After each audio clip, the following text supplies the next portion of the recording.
level. So as everyone jostles for integration, there's always an issue of, well, who gets what at the end of the day? You know, is there a chair to sit when the music stops? And that's kind of the stage we're in right now in the community, that, you know, there's a lot of money being spent, and we're looking at what's it mean for a senior in terms of their actual day-to-day life. So, I mean, if you work to Freedom 75, you're not going to have much left to enjoy your life in terms of, you know, maybe the kind of thing that you want to do. So this whole notion of economic freedom, I think, you know, it's becoming it's beginning to move away from us at this point. So I think that your point's well taken. We need to examine, like, what can we do now to prevent sort of the marginalization of seniors, you know, to have them looked upon as a burden. And I think that's it's going on in Ottawa. We're looking at trying to shift that narrative, because the narrative is you retire, and then, you know, if you're not ill, that's great, but if something happens to you, then you end up in the emergency department, then you end up in the ALC bed. So the idea being here is, you know, how do we support seniors in their own home? How do we support the work that you can provide? Maybe, you know, you're a volunteer in certain areas. You could, because what I found at the Council on Aging, some of the volunteers that come on our board and the people that volunteer, they've had amazing careers. I mean, these are community leaders, people that have worked at the highest levels, deputy ministers, and, you know, and they're still interested in contributing to the community, and they're still interested in doing something. And I think that's what I find, that's the model I think we need. We need a model where people can continue to do something and do something worthwhile. So the idea of I'm retiring at 55, I'm, you know, turning on my TV, right, and I'm sitting down. So, but right now what's happening is that there's a serious discussion about finances and how a lot of these services are going to be financed. And I think that at the end of the day, we need to look at the community and volunteers and the community as a solution. All right, we have to take a quick break, but when we come back, we'll talk more about the future of our aging population and a growing population of seniors right here in Ottawa. We'll be right back on Talk Ottawa. There's more than one way to join the discussion on Talk Ottawa.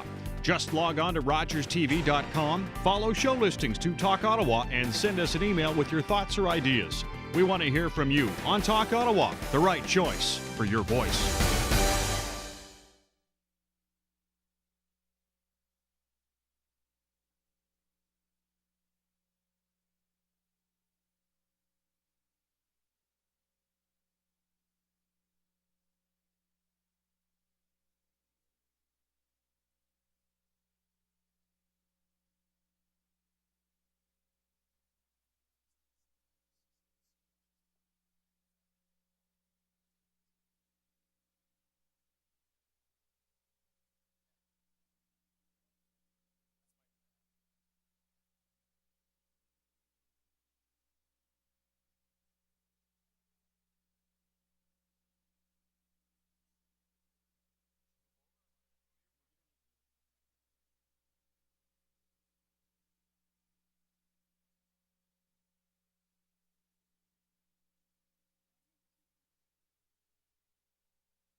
Welcome back to Talk Ottawa. We're talking tonight about the challenges of Ottawa's aging population, and joining our panel is Jana Mitchell, who is the CEO and co-founder of, CEO and founder of Wheels to the Wise. Thanks for joining us. Thank you very much. What is Wheels to the Wise?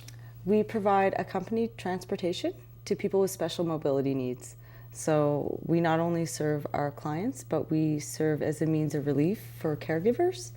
And it's just the alternative to, say, taking the day off of work, using your sick time, your vacation time, and it's a solution to have somebody, a mature, retired professional, go pick up your loved one, take them to their doctor's appointment, stay with them, and then return them home safely and, each time you use the service, you can actually request the same companion.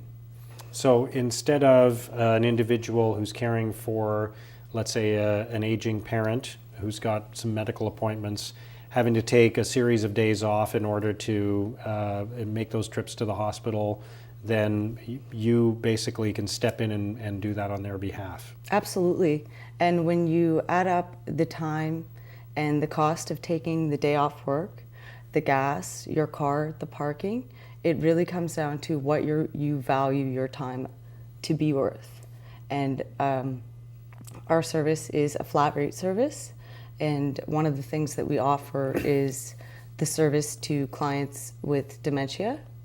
And being they're not allowed on public transportation for the safety of themselves and other people, we accommodate them. We are able to audio record medical appointments for family members as well, and that way they don't have to worry about missing the appointment and not knowing if the medications have changed, if follow-up appointments need to be made. They have it all on recording, and we provide that within 24 hours of the appointment having occurred. So you get a tape recording, because I know for a lot of people that's a big challenge. You go to the doctor, and whether you have memory issues or not. I mean, even for anytime I've been to the doctor, you get home and you think afterwards, what did he say about that again? And so if you don't have somebody there with you, first of all, that's a great step, having somebody there with you who might remember something that you didn't. But beyond that, having an audio recording is a great benefit. Absolutely, because even though you try to write the notes, medical professionals, they generally talk in medical terms, and it is just nice being able to have the option to review it in case you did miss something. And if you are receiving stressful information about your health, or even about your loved one's health, you may miss things. Yeah. So that's what we try to do. We try to make sure that everyone has the proper information and the care forward can be done properly. And doctors have a lot of appointments, and they don't have a lot of time sometimes. So you don't have the luxury of having them explain something in great detail sometimes. So you may need to hear it more than once. Exactly. You mentioned that the people who are taking the clients to their appointments, they're all mature individuals themselves. So you're relying on perhaps retired people for your workforce, I guess. Absolutely. They're retired professionals. Right. They have CPR, first aid, and AED training. They have clean driver's abstracts, as well as background checks for working with vulnerable individuals. And they fall between the age of 50 and early 60s. And it's nice having the retired professionals because they're doing it because they want to. They're not doing it for the money. They already have their pensions. They're doing it because they simply want to get out of the house, and they like to help people, really. And not only that, but when you're placing someone, generally most of our clients, they are seniors. We do have some younger people that are going for day surgery and such, but the majority of our clients are seniors, and it's nice having somebody that is, a little closer in their age range, and it makes for better conversation, a more comfortable atmosphere, a more comfortable ride, and it's nice their family knows that a mature person is taking their loved one out. So how did this come about? What made you decide to start this business? After a lot of research just into the existing services and the gaps, I definitely, one of the biggest things that I wanted to at least, put forth as much effort as I could in helping take the strain off of the healthcare system. I noticed that safety and reliability was two main things that seniors were finding in terms of the transportation that's currently offered. And so after recognizing that, I began the business plan, and everything spiraled from there. And has there been a lot of demand? There is. We're growing slowly. It's a startup company, but we have a client return ratio that's very, very high. And I mean, we understand that not everybody can afford the service, and one of the things that we do try to encourage, and we prevent isolation, prolong independence, keep people in their homes as long as possible. We would like to, explore the option of some sort of subsidy for people that are financially needy. Right. But that being said, I understand everything like this takes time. And so we've actually started a sponsorship program that allows businesses and individuals to sponsor people that are financially needy to, for example, go to their doctor's appointment for the month. We've had our latest sponsor, AMS Auto Center on Riverside Drive. They recently have donated all the funds for a financially needy elderly lady who has no family, no friends, to go to her doctor's appointment for the entire month of March. Oh, great. So, and you mentioned, there is the family aspect of this, of people who are not able to step away on a regular basis from their own lives in order to help someone for which they're providing care. But there are some people in our community who don't even have family members to turn to, right? exactly. And honestly, those are the cases that break my heart, because people call on a regular basis and they say, I don't have the family, I don't have the friends. And so we do everything that we can to accommodate and make sure that the donated funds are given to the people that need it the most. But even with the volunteer services that are available, they're running short on volunteers, and especially in the summertime when people are going to their cottages and whatnot. And so one of the things in terms of having seniors interact with one another, because even if you don't have the family, you can have the friends, is we allow people to car share.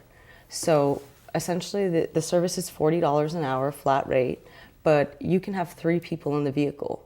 So you're looking at $13 an hour for you and your friends to do your grocery shopping and have a companion that physically assists you the entire outing and makes sure you're home safely. So it's not just for medical appointments; it can be for anything, then, basically. Absolutely. Right. So what are some of the other types of activities that some of your clients would use the service for? Places of worship, groceries, errands. We've actually driven not a client, but a bag of medication to Saint Sever. So it's you never know what type of request you're going to get. Dialysis, a lot of day surgeries, because where you need a family or friend to pick you up, when you don't have that, you have to find somebody, and it's either find a company or ask your neighbor. And I mean, we've picked up people that were being discharged at 6 o'clock in the morning. A lot of people don't feel comfortable asking their neighbor, will you get up at 6, come get me, and then go to work for the day. So we try to be the solution for as many people as we can, and we're doing our best, that's for sure. And Bernard, maybe you can speak to this as well, but I get the sense that there are a number of seniors in our community who don't really have somebody that they can turn to on a regular basis for support. Well, I mean, just going back to the service, the fact the service exists tells us that there's not enough money being put into home care and home care services, because you're having people that have very little money willing to pay to go to their appointments. So I think it just highlights the fact that it's an important service, and it just highlights the fact that the community support around home support and around home support services is not there. And for many seniors, they won't call. That's the other thing. They'll wait till there's an emergency. They'll do without. I mean, going back to your point about the 2 different age group of seniors, the older seniors, they have a tendency not to. They don't want to put people. They want to put people out. They don't want to put their family out, so they'll just do it out. I guess that's the best way to say it. But the fact that the service exists and that low-income seniors want this service, that tells me that we need to do a better job at the community level to provide more supports. Any thoughts on that, Sharon? I mean, you must see a lot of people in the community who could use help like this in one form or another? Oh, we see it all the time because people can't come into the Good Companions. They don't have, a way to get there, or they're. And you're paired- right on the transit way, but the prospect of taking a bus for some individuals is not, it's not easy to navigate, and it's not easy to physically get on and off the bus. And Well, a lot of them do take the bus, Right. but you have to be aware a lot of them don't like to take the bus when it's crowded. yeah, They find if there's certain populations on the bus where they feel that they may not be treated very well, there's always changes in the routes, and that's very disruptive to the older adults. Transportation, paratransport itself is not always dependable. Sometimes they get there after their program is finished, and they may have to wait for a long time. You'll see older